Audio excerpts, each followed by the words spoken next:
जी नमस्कार मैडम। नमस्कार। जी मैं जयंत बोल रहा हूँ समस्तीपुर नियोजित टीचर न्यूज चैनल से। जी बोलिए। सर्वप्रथम तो आपको राजकीय शिक्षक सम्मान समारोह मिला, इसके लिए धन्यवाद सर। इसके लिए मैं अपने न्यूज चैनल के माध्यम से और बिहार के तमाम शिक्षकों के माध्यम से आपको धन्यवाद देता हूँ मैडम। इसी कड़ी में मैं आपका परिचय जानना चाहूँगा, आप अपना पूरा परिचय दे सकते हैं? जी, जी मेरा नाम संगीता कुमारी और मेरे विद्यालय का नाम था उत्क्रमित मध्य विद्यालय अर्राम। जी मैं अभी नियोजित शिक्षक के रूप में मैं उत्क्रमित मध्य विद्यालय अर्राम में थी। अभी 21 जुलाई 2025 को मैं बीपीएससी क्वालिफाइड करके प्रधान शिक्षिका के रूप में न्यू प्राथमिक विद्यालय भनखनपुर में हूँ। जी जी जी मैडम, ये राजकीय सम्मान समारोह में आपको सम्मानित किया गया, यह एक गौरव की बात है। इसी कड़ी में दो चार प्रश्न ऑडियो क्लिप के माध्यम से, रिकॉर्डिंग के माध्यम से मैं पूछना चाहता हूँ, इसमें कोई आपत्ति? नहीं सर, आप पूछ सकते हैं। जी मैडम, तो मेरा पहला प्रश्न है मैडम कि आपको जिस तरह शिक्षा के क्षेत्र में आपने जिस तरह शिक्षा के क्षेत्र में काम किया है, उससे न सिर्फ आपके विद्यार्थी बल्कि पूरा समाज गौरवान्वित है। क्या आप बता सकती हैं कि इतनी लगन और ऊर्जा आपको कहाँ से मिलती है? जी, मेरी सबसे बड़ी ऊर्जा मेरे विद्यार्थी हैं। जब मैं उनके आंखों में चमक सीखने की ललक देखती हूँ तो मेरी थकान मिट जाती है और उनकी प्रगति ही मेरी सबसे बड़ी प्रेरणा है। मैं हमेशा चाहती हूँ कि बच्चों को बहुत ही अच्छे तरीके से पढ़ाऊँ और अच्छे तरीके से शिक्षा दूँ ताकि बच्चे आगे बढ़ें। जी इसी कड़ी में दूसरा प्रश्न है कि आज आपको राजकीय सम्मान मिला है, यह तो आपकी मेहनत की पहचान है, लेकिन असल सम्मान तो शायद आपके छात्र छात्राओं के दिलों में है। क्या आप कोई ऐसा अनुभव साझा करेंगी जब विद्यार्थियों ने आपको भावुक कर दिया हो? जी, यह सम्मान मेरे लिए बहुत ही गर्व का क्षण है। यह असली सम्मान तब महसूस होता है जब मेरे विद्यार्थी मुझे गले लगाकर कहते हैं कि मैडम आपने हमारी जिंदगी बदल दी। यही मेरे लिए सबसे भावुक पल होते हैं। जी इसी कड़ी में तीसरा प्रश्न है मैडम कि लोग कहते हैं कि शिक्षक राष्ट्र निर्माता होता है, परंतु हमें लगता है कि आप इस कहावत की सजीव मिसाल है। आपके अनुसार एक अच्छे शिक्षक की सबसे बड़ी पहचान क्या हो सकती है? जी, मेरे अनुसार एक अच्छे शिक्षक की सबसे बड़ी पहचान यह है कि उसके विद्यार्थी समाज में एक अच्छे इंसान बने। डिग्रियां तो मिल जाती है पर अच्छा इंसान बनना ही असली शिक्षा है। जी, और मैडम एक अलग प्रश्न है कि आपको किस कारण आपका राजकीय सम्मान पुरस्कार से सम्मानित करने का निर्णय राज्य कमेटी के द्वारा लिया गया? कौन सी ऐसी कार्य थी जिसके कारण लिया गया?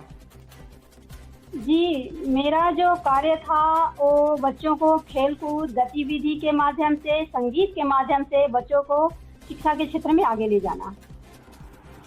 जी मैडम, इसी कड़ी में चौथा प्रश्न है कि आपकी उपलब्धि से आज सिर्फ कैमूर जिला ही नहीं बल्कि पूरा बिहार गर्व कर रहा है। क्या यह सम्मान आपकी जिम्मेदारियों को और बढ़ा सकती है? जी हाँ, यह सम्मान मुझे और अधिक जिम्मेदार बनाता है, अतः मुझे और मेहनत करनी होगी ताकि मैं अपने विद्यालय, जिले और राज्य का नाम ऊंचा कर सकूं, रोशन कर सकूं। जी, इसी कड़ी में दूसरा और पांचवा प्रश्न है कि आपके विद्यार्थी अगर आज यहाँ बैठे होते तो वो आपको किन शब्दों में सम्मानित करते, ऐसा आप सोचती हैं?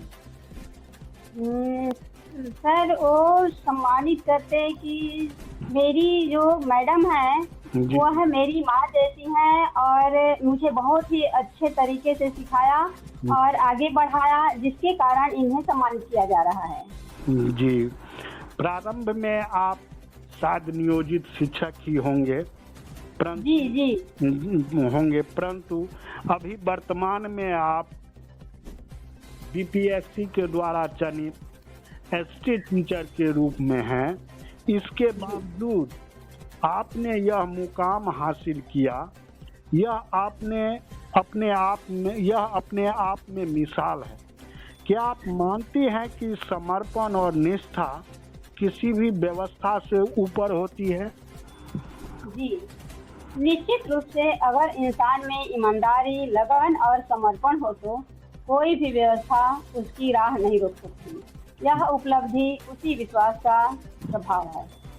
जी, और 7वां प्रश्न है मैडम कि आपको देखकर यह लगता है कि महिला शक्ति अगर किसी चीज को ठान ले तो कोई भी लक्ष्य कठिन नहीं है।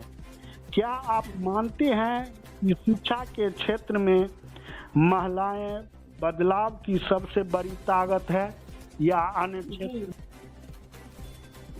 जी, मैं मानती हूँ कि शिक्षा के क्षेत्र में महिलाएं सबसे बड़ी ताकत बन सकती हैं, क्योंकि वे बच्चों के मन और भविष्य दोनों को आकार देने की क्षमता रखती हैं।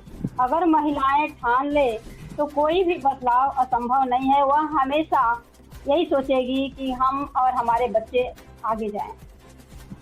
जी, अन्य क्षेत्रों के लिए भी मैडम महिलाओं? हाँ, अन्य क्षेत्रों के लिए भी, जैसे कि भ्रूण हत्या है, लड़का लड़की का लिंग भेद है, इसमें भी महिलाएं बढ़ चढ़ कर हिस्सा लेती हैं, अपने गांव में, अपने समाज में जागरूकता फैलाती हैं। जी, इसी कड़ी में एक और प्रश्न है आत्मा पर कि अगर किसी की जिंदगी में एक गोल्डन मोमेंट होता है, क्या आपके लिए यह सम्मान वही गोल्डन मोमेंट है? जी हाँ, मेरे लिए भी यह सम्मान वास्तव में गोल्डन मोमेंट है। यह पल जीवन भर मेरी यादों और प्रेरणाओं में रहेगा। हमेशा इसको मैं याद करती रहूँगी। जी, अगला प्रश्न है कि आपकी यात्रा नई पीढ़ी के लिए एक प्रेरणा है। अगर एक पंक्ति में आपको अपनी यात्रा को बयान करना हो तो आप क्या कहेंगी? जी, मैं यही कहूँगी कि ईमानदारी से की गई मेहनत और समर्पण का फल अवश्य मिलता है और हमेशा मीठा होता है। जी मैडम, ये शिक्षा संवाद कार्यक्रम का अंतिम और आखिरी प्रश्न है कि मैडम, आपकी उपलब्धि से न सिर्फ आपका विद्यालय बल्कि पूरा शिक्षक समाज, यूँ कहा जाए कि पूरा बिहार आज गौरवान्वित है। आप इस सफलता को किससे समर्पित करना चाहेंगी? यह सफलता जो आपको मिली है, यह किसकी देन है और यह सफलता किसको समर्पित करना चाहेंगे? सर, इस सफलता को मैं सबसे पहले अपने विद्यार्थियों को देना चाहूँगी। जी जी। और विद्यार्थी के साथ साथ हमारे विद्यालय परिवार जी। और मेरा परिवार को समर्पित करूँगी, जिन्होंने मुझे हमेशा सहयोग और प्रेरणा दी। जी जी, बहुत बहुत धन्यवाद। आपसे बातें करके शिक्षा संवाद कार्यक्रम में आपने अपना बहुमूल्य समय जो हमारे नियोजित न्यूज चैनल, समस्तीपुर नियोजित न्यूज चैनल परिवार को दिया, और यह चैनल ईश्वर से कामना करेगी कि आप दिनों दिन प्रगति के पथ पर बढ़ें और आने वाले समय में आप राष्ट्रपति पदक से भी सम्मानित हों। इन्हीं चंद शब्दों के साथ मैं अपनी वाणी को विराम देता हूं। धन्यवाद।